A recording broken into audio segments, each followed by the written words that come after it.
Yo, salut tout le monde, c'est Lorenz. Aujourd'hui, je vous propose de découvrir 5 anecdotes étonnantes sur le super-héros Batman.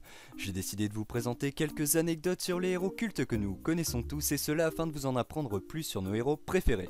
Sans plus attendre, je vous propose les 5 premières anecdotes sur l'homme chauve-souris que vous pourrez à l'occasion, pourquoi pas, ressortir autour de vous. Allez, c'est parti!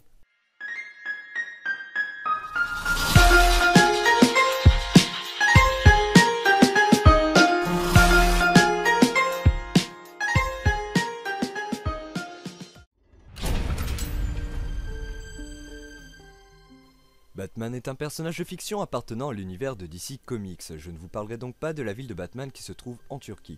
Le personnage de fiction a été créé par le dessinateur Bob Kane et le scénariste Bill Finger. Nous devons notamment à Bob Kane la création du Chevalier Noir qui d'ailleurs apparaît sous sa plume pour la première fois dans le comic book Detective Comics numéro 27. Batman est un homme d'affaires nommé Bruce Wayne. Il a décidé de lutter contre le crime après avoir vu ses parents se faire abattre par un voleur dans une ruelle de Gotham City, la ville où se déroulent la plupart de ses aventures.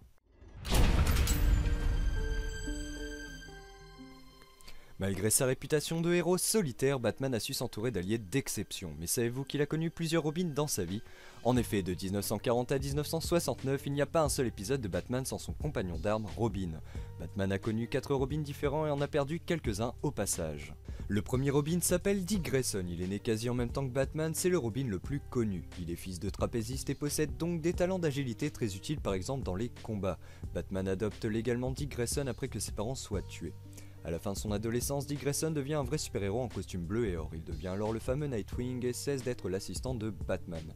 Il est alors remplacé par le pauvre Jason Todd, créé en 1983. Pourquoi le pauvre, me direz-vous? Bah, à un moment donné, contre les indications de Batman, il va essayer de retrouver la trace de sa mère et faute de chance, il tombe sur le Joker, qui le massacre à coups de barre de fer en 1988 dans le comics Death in the Family. Pour l'anecdote, ce sont d'ailleurs les fans de Batman qui ont décidé de faire mourir Jason Todd. Le prédécesseur du pauvre Jason Todd n'est autre que Tim Drake, qui apparaît dans Lonely Place of Dying en 1989. Batman adopte Tim qui devient par la suite le 3e Robin à l'épauler dans sa lutte contre le mal. Et ça, jusqu'à ce qu'on s'aperçoive dans les années 90 que Batman a un fils avec Talia al Ghul, fille de Ra's al Ghul. Leur fils Damian Wayne apparaît alors et deviendra le nouveau et dernier Robin pour l'instant. Et dire qu'au départ Robin ne devait apparaître que dans un seul numéro de Detective Comics. Sacré chanceux malgré tout ce Robin. En 1987, Batman a rencontré Sherlock Holmes dans l'épisode 572 de Detective Comics réalisé par Mike Barr et Alan Davis. Le personnage de Sir Arthur Conan Doyle est plus ou moins libre de droit aux États-Unis et pour le 50e anniversaire de la publication, il a fait équipe avec Batman. Le comics dont je vous parle s'attarde tout d'abord sur le personnage du détective britannique dans une aventure de recherche. Sherlock Holmes retrouve alors quelques-uns de ses confrères dans le comics, puis Batman et Sherlock se rencontrent enfin. Alan Davis a su dessiner 2 personnages très différents tout en gardant l'humain des 2 hommes dans ce numéro. Un numéro que je vous conseille de retrouver sur le net, bien qu'il soit en anglais, c'est un numéro archivé vraiment très intéressant.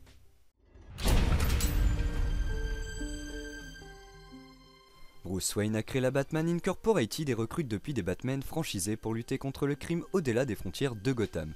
Et devinez quoi, parmi eux se trouve un Batman français nommé Night Runner aux États-Unis. Bilal Hassela est un jeune homme d'origine algérienne et de confession musulmane sunnite. Il habite Clichy-sous-Bois et c'est un adepte du parcours.